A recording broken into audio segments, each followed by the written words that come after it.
আসসালামু আলাইকুম রহমতুল্লাহি বরকাত। গতকালকে আরও কিছু গাছের চারা আনলাম। নারিকেল গাছ আছে, আম গাছ আছে, কিছু ফুলের গাছ আছে, তেজপাতা আছে। এইগুলা নতুন আনছি। এটা আমার আঙ্গুরের চারা, মাশাল্লাহ বড় হয়ে গেছে, বাড়িয়ার উপরে উঠে গেছে।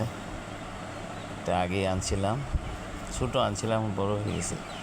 এখানে মালটা আছে, তারপর কমলা আছে, এটা এলাচির গাছ, তারপরে আনারস দিকে, আবার এখানে কিছু ড্রাগনের চারা আছে। ড্রাগনের চারাগুলো বড় হইতেছে, পাতা বাহির হয়েছে আরও।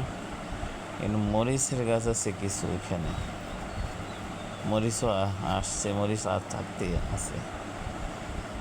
আর এখানে তো এই যে এটি ইনশাল্লাহ আজকে লাগানোর জন্য চেষ্টা করব, দেখা যাক। প্রচণ্ড রৌদ্র, বিকালবেলা লাগাইতে হবে, আল্লাহ যদি তৌফিক দান করে।